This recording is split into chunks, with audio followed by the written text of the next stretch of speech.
If you're talking about the team you want to watch the most in the NBA this year, is it the Sixers? Oh, no question. No question. You got a pissed off Jaylen Brown, and you got LeBron who's trying to finish up. And I'll tell you this, man, if he could win a championship in Philadelphia, it'll be amazing. It would be an amazing way to finish his career. Charles Barkley was stunned by LeBron James joining Philadelphia, but what he said next might shock NBA fans even more. For years, Barkley has been one of LeBron's toughest critics, questioning his team-building moves and pushing back against the GOAT debate. But now, reports suggest this blockbuster move could change everything. Barkley has even hinted that his all-time rankings could shift depending on how the 76ers season unfolds. And that's not all. He believes LeBron's arrival in Philly could create one of the biggest problems the NBA has seen in years. Why did one move completely change Barkley's thinking? And how did LeBron somehow ruin Barkley's golf practice in the middle of all this? The answers are more surprising than anyone expected.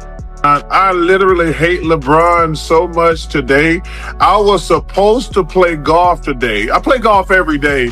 I was supposed to play golf today, and then all hell broke loose, and I've been Zooming for like the last 4 to 5 hours. Over 4 to 5 hours of Zoom calls, Sir Charles went from furious to stunned to congratulating Philly for what he called a straight-up heist. Shocked, because I wanted him to go back to Cleveland. I mean, he has no affiliation with the 76ers. He has no affiliation with the Warriors. So I think the Sixers have had one of the greatest months. They've definitely had the greatest month in 76ers history.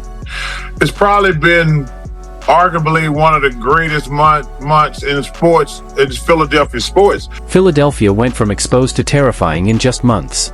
The 76ers won 45 games, survived Boston in round 1, then got swept by the Knicks, exposing a roster held together by Tyrese Maxey's shot creation, Joel Embiid's health, and an inconsistent Paul George. Injuries kept the lineup in constant chaos. Then came the heist. Philadelphia traded for Jaylen Brown, replacing Paul George with an elite two-way wing who could score, defend, and take pressure off Maxey and Embiid. Then came King James. Suddenly, the Sixers had Tyrese Maxey, Jaylen Brown, LeBron James, and Joel Embiid in one starting lineup. And Sir Charles could barely contain his excitement. The 76ers, man, it's like Christmas.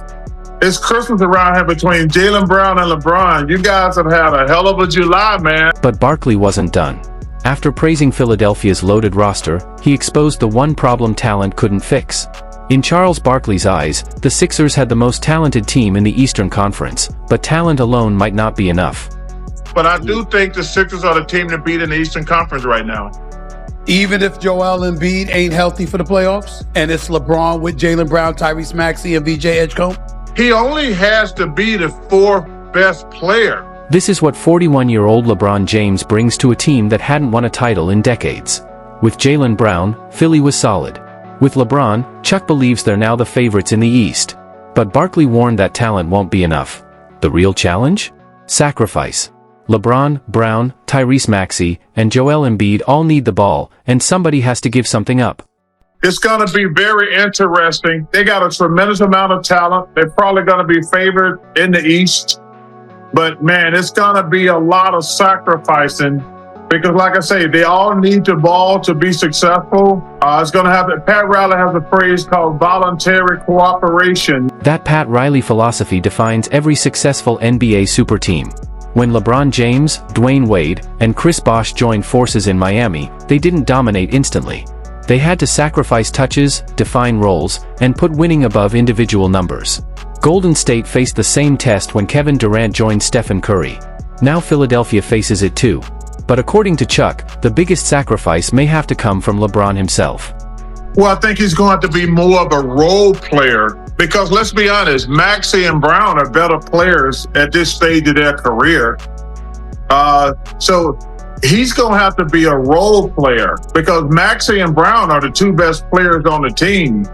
And if Joel is healthy, he's probably the third best player on the team. Even at 41, LeBron James remains an elite playmaker, averaging over 7 assists per game last season. But Charles Barkley believes LeBron must accept a role player mindset, just like everyone else, if Philadelphia wants this super team to work. And it's going to be interesting, though. It's not going to be as easy as people think it is because you got you got 4 guys who all need the ball. So there's going to be a basketball adjustment. Every major Philadelphia addition has spent years being the focal point of an offense. Now, they must abandon last season's habits. Last season, Tyrese Maxey averaged over 95 touches per game, while LeBron James topped 70, Joel Embiid was close behind, and Jaylen Brown wasn't far off. Even rookie VJ Edgecombe ranked among the league leaders in ball handling. Individually, that's dangerous. Together, it's a massive problem. But Barkley sees an even bigger issue for the 76ers next season, and for Chuck, nothing matters more than availability. But the main thing, can LeBron and Joel stay healthy? Number one is how many basketballs there are, but can Joel and LeBron stay healthy? I think that's a second and third question gonna need to be answered. Because LeBron hasn't played a full season in probably 5 years, and Joel hasn't played longer than that. So it looks great on paper, but health is going to be the most important aspect of the Sixers season. Philadelphia can't control injuries, but what if everything goes right? What if the 76ers look as dominant on the court as they do on paper? And what if 41-year-old LeBron James wins another title? Then the real question hits, what does that do to LeBron's legacy? For years, Charles Barkley has held on to one criticism of LeBron, and it has never changed. But the number one knock on LeBron for older guys like myself has always been, yo man, you always stacking your team. He stacked it in Miami. He stacked it in Cleveland. He stacked it in LA. Now he's stacking it in Philly. So that, to me, I'm going to still have the same criticism I've always had. Whether you agree with Charles Barkley or not, he's been consistent. That's why his excitement over Philadelphia is so interesting.